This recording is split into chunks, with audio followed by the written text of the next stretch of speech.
본문 말씀으로 끝내기 위하여 끝장내시다. 끝내기 위하여 끝장내시다라는 제목으로 말씀 나눌 때에 하나님께서 오늘도 은혜 주실 줄 믿습니다.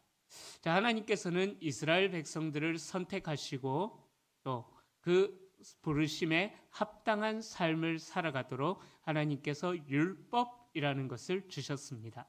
그런데 이스라엘 백성들이 그 율법을 지키는 것을 실패합니다. 사실 완벽한 인간은 없죠. 완벽한 인간은 없기 때문에 그 613가지나 되는 율법을 다 지킨다는 것 다 불가능하죠. 어느 누구도 인간이라면은 그 율법을 완전하게 지킬 수 있는 자가 없습니다. 그래서 사람들은 늘 그 율법 앞에만 서면은 그 노래처럼 나 그대 앞에만 서면 나는 왜 작아지는가? 율법 앞에만 서면 나는 왜 작아지는가? 율법이 지적하는, 율법이 정죄하는 자기의 부족한 모습, 연약한 모습을 보면서 자기의 무너짐을 느끼게 된다라는 것이죠. 그러나 우리 하나님께서는 그런 인간의 연약함에도 불구하고 하나님은 오랫동안 참으시고 자비를 베풀어 주셨다라는 것입니다. 실제로 하나님께서는 성경의 역사를 보면은 수백 년 동안 참으시고 또 참으셨습니다. 하나님의 선택을 받았지만 선택받은 백성답게 살지 못하여서 그 죄를 이제 돌이키게 하시기 위하여서 하나님은 계속해서 참으시면서 선지자들을 보내시고 그 선지자들을 통해서 이스라엘 백성들에게 때로는 권면의 말씀, 때로는 징계의 말씀, 번갈아 가면서 하나님의 마음을 선지자들을 통해서 전하셨습니다. 그러나 이스라엘 백성들은 선지자들이 가까이 다가가면 가까이 다가갈수록 점점 더 호세아서에 나오는 말씀처럼 그들은 점점 더 하나님에게서 멀어져 가버렸다라고 이야기하고 있습니다. 자, 왜 그러냐 생각해 보면은요, 이스라엘 백성들은 출애굽하고 나서부터 이제 자유의 몸이 주어졌어요. 그 자유의 몸을 가지고 살다 보니까는 그 하나님께서 주신 자유가 하나님의 울타리 안에서의 자유가 아니라 그 울타리를, 하나님의 생명의 울타리를 넘어선 방종으로까지 나아가게 되었다라는 것이죠. 자, 그렇게 방종으로까지 나아가다 보니까는 하나님께서 계속해서 선지자를 보내셔서 돌아오라 말씀하셨어요. 그러나 그 백성, 하나님의 음성을 듣고 하나님께로 돌이키는 백성은 하나도 없다라고 호세아서에서 그렇게 말씀하셨습니다. 그래서 하나님은 수많은 선지자도 보내시고 경고도 말씀하셨지만은 하나님의 음성을 무시한 이스라엘 백성들을 향하여서 오늘 에스겔서 7장 본문에 보면은요, 이제는 더 이상 참으시지 않고 이스라엘 백성들의 죄악을 스탑시키기 위하여서, 끝내기 위하여서 멸망이라는 방편, 심판이라는 방편으로 끝장을 내시는 하나님의 마음에 대하여서 오늘 보여주고 있습니다. 자, 우리가 읽었던 이 에스겔서 7장은 심판의 본질이 무엇인가, 그것을 우리에게 잘 보여주고 있는 장입니다.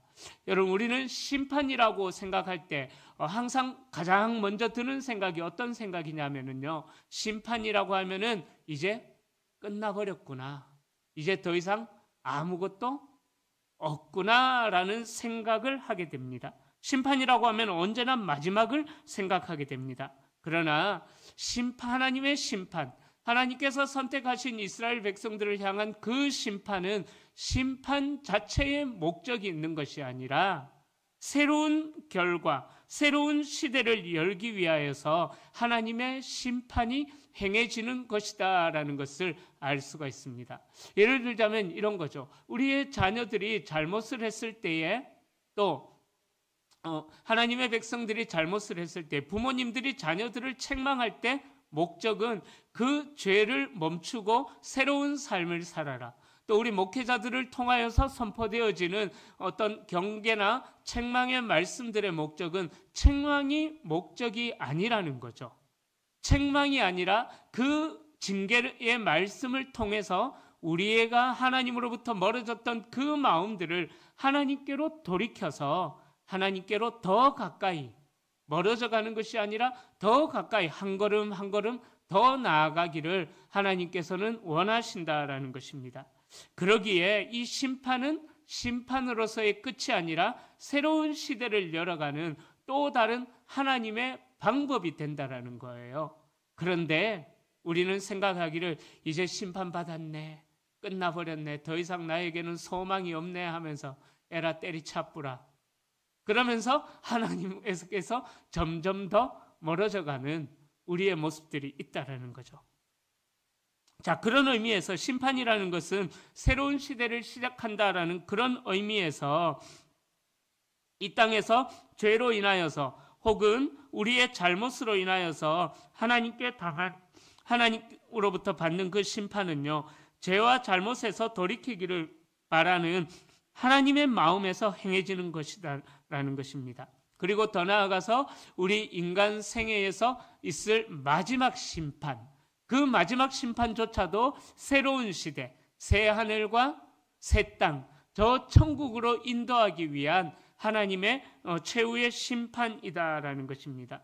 믿음을 가진, 요즘 요한계시록을 묵상하고 있는데요, 그래서 믿음을 가진 자들은 새 하늘과 새 땅에서 영원히 하나님과 함께 살 것이다라는 것입니다. 그러기에 다시 한 번 더 이 심판에 대해서 생각해 보면은요, 이 심판이라는 것은 절대로 부정적인 면만 있는 것이 아니다라는 거예요. 심판을 통해서 옳은 길로 돌이키게 하는 긍정적인 면도 있다라는 거죠. 그러기에 우리가 때로는 말씀을 통해서든 또 개인적으로 하나님의 말씀을 묵상하든 하나님께서 우리에게 징계를 내리시든 어떠한 방법을 사용해서 하시든 간에 하나님의 책망이 우리에게 느껴질 때에 하나님께서 나로 하여금 새로운 시대를 살게 하시기를 원하시는구나, 이 하나님의 마음, 이 하나님의 메시지를 우리가 받을 수 있어야만 된다라는 것입니다. 우리 교회 안에는요, 권징 7이라는 것이 있어요. 그죠? 근데 요즘 시대에는요, 이 권징과 치리가 쉽게 행할 수가 없는 시대가 되어버렸습니다. 그 이유가 뭐냐면은 일단은 우리 목회자들이 많이 소심해졌기 때문이겠죠. 왜 소심해지냐 하면은 권징과 징계, 치리를 하게 되면은 일단은 사람이 어떠한 죄악이 들통이 나서 치리를 하게 되면은 그 자기의 잘못이 있음에도 불구하고 회개하기를 거절한다라는 거예요. 그래서 교회에서 7이라는 것을 내리면은 어떻게 하느냐? 에라, 교회가 여기뿐이냐? 다른 교회 가면 되지. 그러면서 떠나가 버리는 일들이 일어나니까 우리 목회자들이 어떠한 그런 말씀들을 쉽게 할 수가 없다라는 것입니다. 그러나 우리는 이 심판, 징계, 이러한 부분에 대해서는 또 다른 관점들을 가지고 계셔야만 합니다. 하나님의 심판은 새로운 시대를 열어가는 새 문이다라는 그러한 생각들이 우리에게 있어야 된다라는 거죠. 그래서 오늘 본문에서 하나님께서는 이스라엘 백성들을 향하여서 심판으로 경고하십니다. 오늘 제목처럼 끝내기 위하여, 이스라엘 백성들의 죄악을 끝내기 위하여 이스라엘 백성들을 끝장내시는 하나님의 마음이 오늘 본문에서 나오고 있습니다. 1절에 보면은 여호와의 말씀이 임하여라고 했습니다.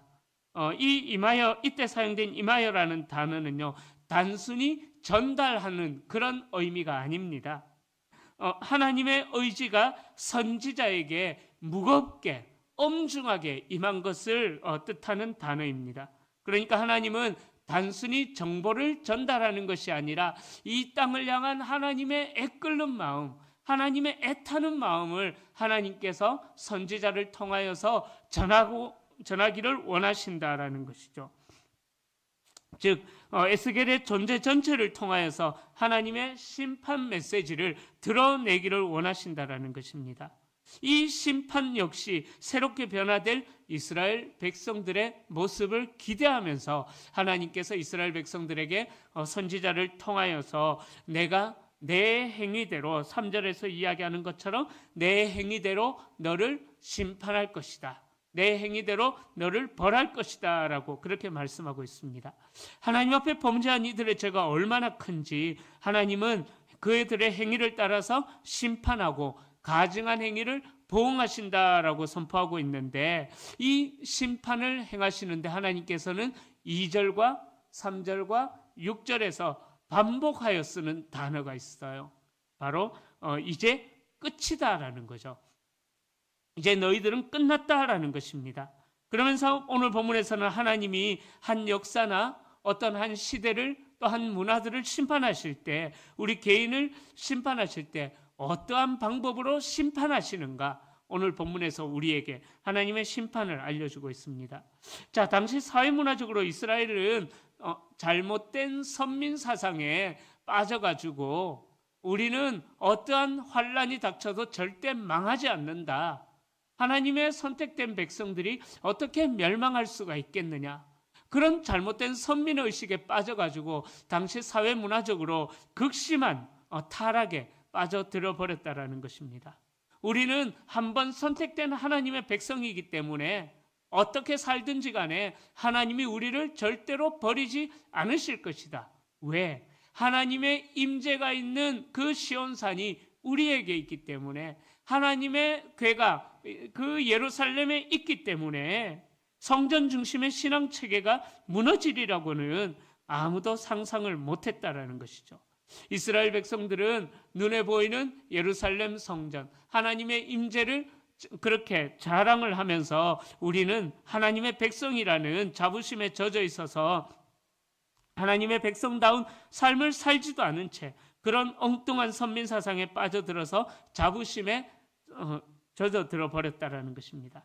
그러나 7장에 나오는 이 심판의 내용을 보면은요, 그들이 자부심을 가지고 있었던 그 모든 것들을 하나하나 무너뜨려 가시는 하나님의 행하심을 볼 수가 있습니다. 11절을 보면은요, 우리가 읽지는 않았는데요, 11절에 보면은 하나님께서 그들의 재물과 아름다운 것을 심판하십니다. 경제적인 심판을 의미하는 것이죠. 또 15절에 보면은 전쟁과 전염병과 기근을 통한 심판을 이야기해요. 그리고 17절에는요, 육체적인 질병을 통한 심판을 이야기하고 있습니다.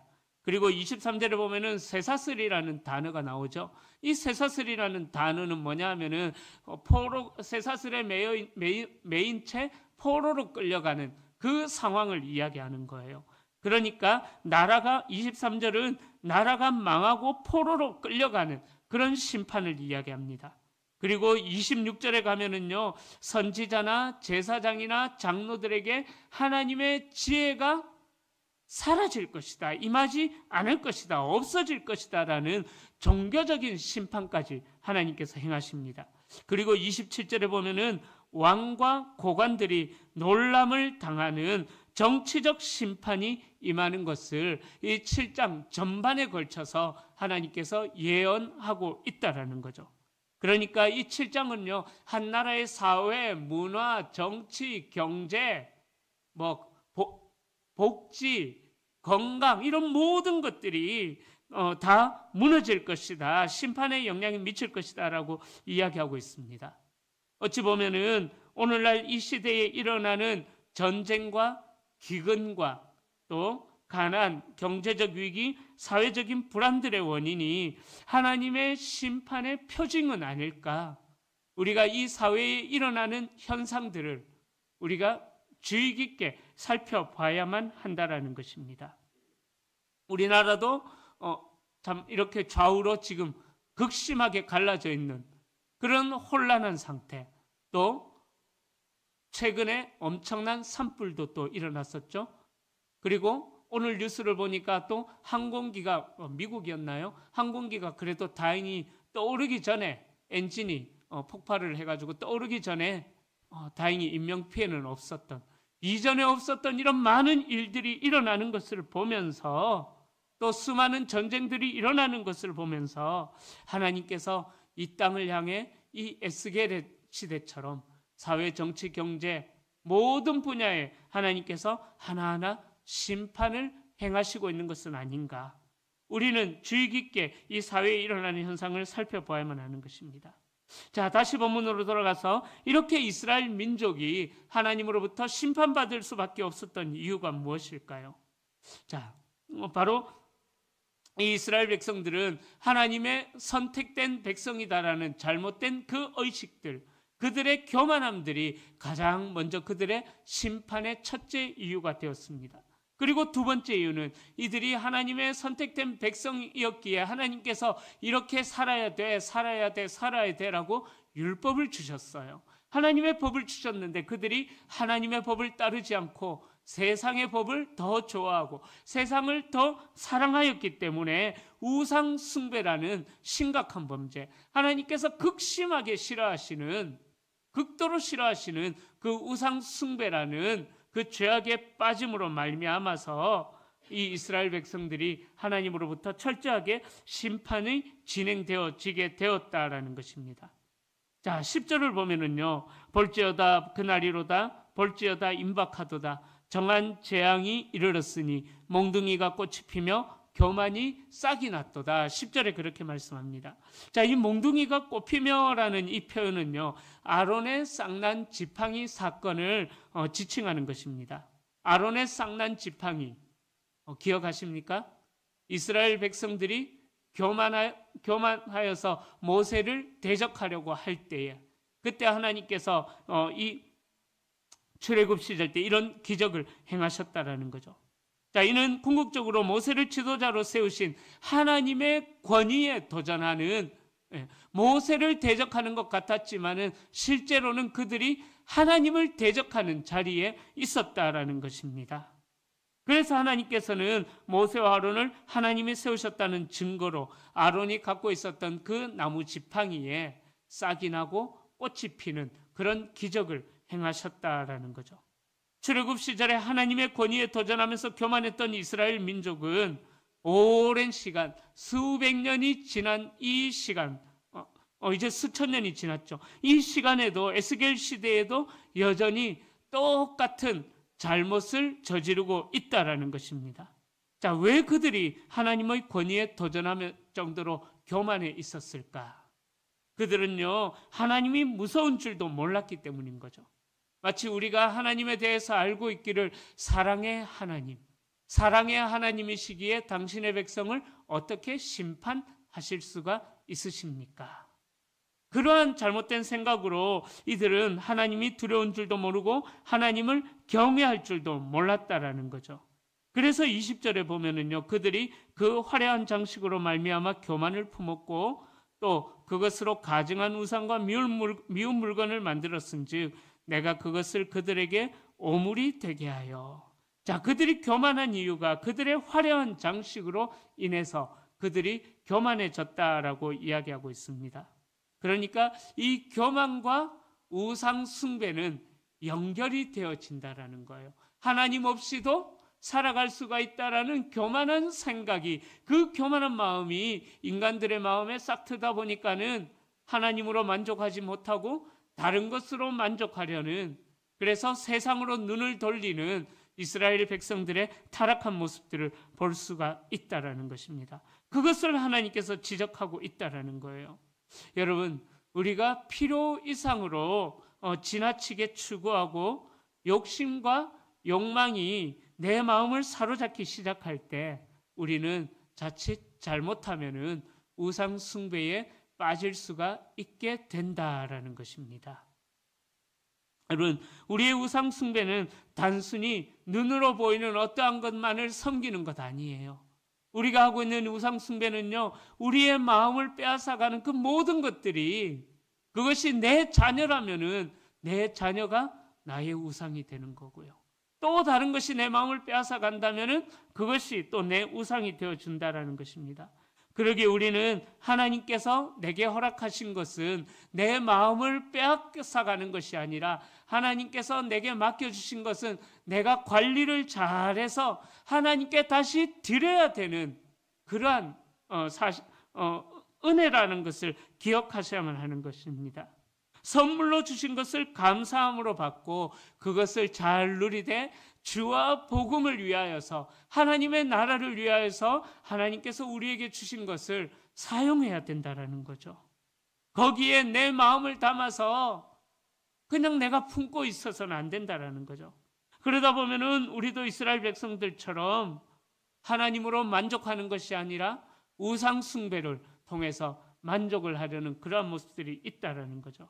여러분, 처음에 말씀드린 것처럼요, 하나님께서는요, 이스라엘 백성들을 심판하는 것은 심판을 통해서 새롭게 변화되어지고 새롭게 회복되어질 그 하나님의 백성의 아름다운 모습을 기대하시면서 하나님은 심판을 행하셨다라는 거죠. 자, 그래서 이 심판의 구체적인 목적을 살펴보면은요, 첫 번째로 4절에서 이야기하고 있어요. 4절에 보면은 하나님의 하나님 되심을 알려주시기 위하여서 하나님은 심판하신다라는 거예요. 4절에 보면은 내가 너를 불쌍히 여기지 아니하며 긍휼히 여기지도 아니하고 내 행위대로 너를 벌하여 내 가증한 일이 너희 중에 나타나게 하리니 내가 여호와인 줄 너희가 알리라. 자, 이 심판을 통하여서 하나님이 여호와인 줄을 알게 하겠다. 하나님은 이스라엘 백성들의 하나님이 되셔서 그들을 친히 수백 년 동안 인도해 오셨음에도 불구하고 이스라엘 백성들은 하나님이 그들의 하나님이 되는 것을 거부했다라는 거죠. 그래서 하나님께서는 4절에 내가 이제 너를 불쌍히 여기지도 않겠다. 너에게 쉽게 말하면 이거죠. 너희가 어떠한 곤란한 일을 당하든 어떠한 어려운 일을 당하든 그냥 너희를 나 몰라라 하겠다라는 거예요. 불쌍히 여기지도 않고 긍휼히 여기지도 않고 오히려 네가 나를 배반한 그 행위대로 내가 너를 심판하겠다라는 거죠. 그리고 너희들이 섬기던 가증한 그것들이 너희 중에 나타나게 하겠다라는 거죠. 그 어려운 일들을 통하여서 하나님이 여호와인 줄 알게 하시겠다라는 거예요. 여러분, 이러한 심판이 임하기 전에 우리는 하나님께로 돌이켜야만 합니다. 하나님의 무관심이 우리를 향한 평안이 아니라는 사실을 기억하셔야만 합니다. 하나님은 오히려 징계를 통하여서 하나님이 어떤 분이신지, 하나님은 사랑의 하나님만이 아니라 옳은 대로 돌이키기 위하여서 채찍도 드는 하나님이시라는 것을 하나님께서는 4절 말씀을 통하여 알기를 원하신다라는 것입니다. 이러한 사실을 깨닫게 하시기 위해서 하나님은 한 개인을 심판하시기도 하시고 때로는 한 나라를, 한 민족을, 심지어는 한 시대를 심판하시기도 한다라는 거죠. 그래서 이러한 심판이 임할 때 사람들은 그 징계를 통하여서 하나님이 살아계시는구나 라는 것을 깨닫고 하나님 그제서야 우리를 용서해 주십시오. 그렇게 하나님 앞에 미련스럽게 돌아가는 모습들이 있다라는 것입니다. 또 9절에 보면은요, 9절에 보면은 하나님이 나 여호와가 때리는 이임을 알게 하겠다라고 그렇게 말씀하고 있습니다. 우리는 하나님을 말씀드렸던 것처럼 사랑의 하나님으로만 알고 있는 그 생각에서 벗어나야만 합니다. 너무나 하나님의 사랑만 강조하다 보니까는요, 현대인들이, 우리 그리스도인들이 더 이상 하나님을 두려워하지 않는다라는 거예요. 그러나 오늘 본문에는 분명히 치시는 하나님, 때리시는 하나님에 대해서 말씀하고 있습니다. 우리의 모습을 돌아보면서 또 우리 자녀들의 모습을 돌아보면서 하나님 중심, 말씀 중심, 교회 중심으로 살고 있지 않는 이러한 모습들이 보여질 때에 그 모습들을 그냥 둬서는 안 된다라는 거예요. 하나님의 징계, 하나님의 진노가 임하기 전에 어떻게든 속히 돌이키는 자리로 나아가야만 한다라는 것입니다. 사랑하는 성도님들, 이 심판을 통하여서 하나님께서는 창조주이시고 우리의 구원자가 되신다라는 것을 알려주기를 원하십니다. 그러나 저와 여러분은 하나님의 징계를 받기 전에, 하나님의 심판을 받기 전에 하나님께로 돌이킬 수 있는 여러분들이 될 수 있기를 축복합니다. 자, 또한 이 두 번째 행위에 대한 두 번째로요, 행위에 대한 처벌이 있다라는 사실을 알려주시기 위하여서 하나님은 심판을 행하십니다. 자, 8절을 보면은요, 이제 내가 속히 분을 내게 쏟고 내 진노를 내게 이루어서 내 행위대로 너를 심판하여 내 모든 가증한 일을 내게 보응하되라고 말씀해요. 자, 8절에서 강조된 것은 뭐냐 하면은 너의 행위대로 너를 심판하신다라는 거예요. 하나님의 심판은 우리의 잘못된 행위, 죄로 인한 형벌로 실시되어진다라는 것입니다. 8절뿐만 아니라 3절, 4절, 9절, 27절에 보면은요, 하나님께서는요, 반복해서 너의 행위를 따라서 심판하시겠다라고 하나님께서 경고의 말씀을 선포하고 있습니다. 여러분, 하나님은 우리의 행위를 따라서 우리에게 심판을 행하시는 분이라는 사실을 기억하셔야만 합니다. 하나님은 절대로 그냥 넘어가지 않으십니다. 제가요, 참 부끄러운 저의 고백인데요. 제 큰딸, 둘째 딸이 조금 아기 때였어요. 아기 때였는데, 그때 주차해서, 차에서 이제, 누구를 기다리고 있었던 것 같아요. 근데 앞차가 후진하면서 제 차를 쿵 박았는 거예요. 근데 이 차가 그냥 가버리는 거예요. 그래서 제가 내려서 봤죠. 마침 제 아내가 거기에 찌그러뜨려 놓은 그 부분을 그 차가 박은 거예요. 제가 어떻게 했을까요? 그 차가 갔던 길이 이렇게 돌아와서 다시 그 길로 나오게 돼 있었거든요. 제가 내려가지고 기다리고 있었습니다. 그래서 제가 빵빵 눌렀는데도 그냥 가버리길래 어라? 그래서 다시 뭐 막힌 길이니까 나오겠죠. 기다리고 있다가 기다리고 아니나 다를까 나오길래 세워가지고 여기 이렇게 받고 도망가셨어요. 뭐 깨져버렸네요. 이미 깨져 있었는데 기회는 이때다 싶어가지고 하나님이 이렇게 또 자비를 베풀어 주시는군요. 그래서 이제 처음에는 그 사람이 이제 뭐 살짝 박았기 때문에 절대 자기가 그러지 않았다라고 그냥 또 가버리는 거예요. 그래서 연락처도 못 받고 그냥 가버려. 제가 그래서 뺑소니까지 신고를 했어요. 경찰서에 가서. 그래서 그 사람이랑 잘 합의 보시라고 경찰서에서. 그래서 20만 원을 받았습니다. 20만 원을 받고 합의를 본데 제가 차를 수리했을까요? 안 했을까요? 안 했죠. 그러고 나서 차가 고장이 나는데 돈이 얼마나 많이 들어갔는지. 제가 웃자고 이야기하는 것도 있지만은요, 여러분, 예를 들자면 그렇다라는 거죠. 하나님께서는 우리의 죄악된 행위를 절대로 그냥 넘기지 않으신다라는 것입니다. 그래서 신명기의 말씀에 보면은 하나님께서 그렇게 말씀하시죠.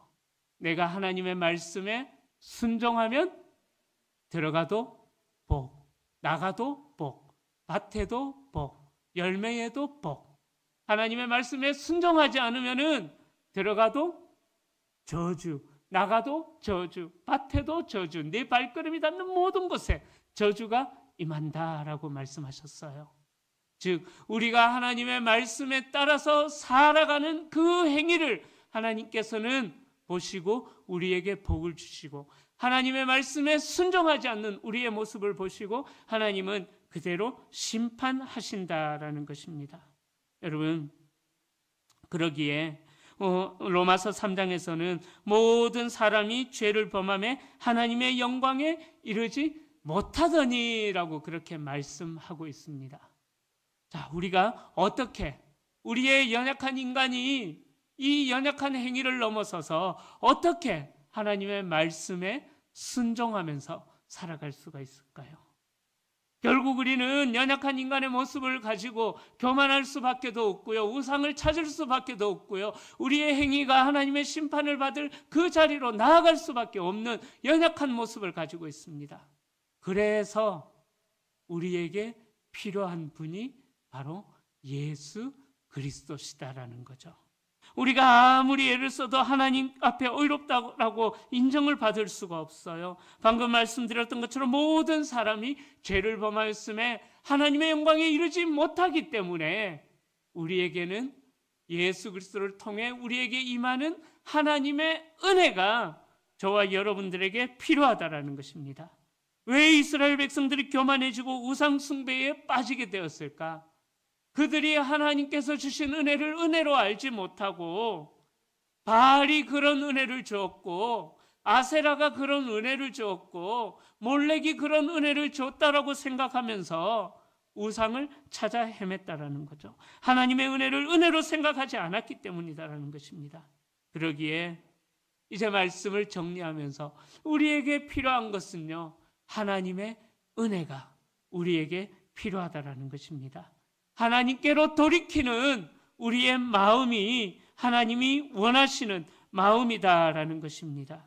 우리에게 제일 필요한 것은 우리의 교만함을 누를 수 있는 성령님의 강권적인 은혜, 우리의 마음이 다른 것을 바라보지 않는 일편단심 하나님만 바라보는 그 성령님의 붙잡아 주심, 우리의 마음이 다른 것을 의지하지 않도록 우리의 발을 꺾어서 무릎을 꿇게 하시는 하나님의 강권적인 역사가 우리에게 필요하다라는 거죠. 그래서 그 일들을 통해서 하나님이 창조주 되시고 우리의 구속자가 되시고 우리의 구원자가 되신다라는 것을 알게 하셔서 우리로 하여금 하나님과 동행하며 하나님을 의지하는 삶을 살아가게 하신다라는 것입니다.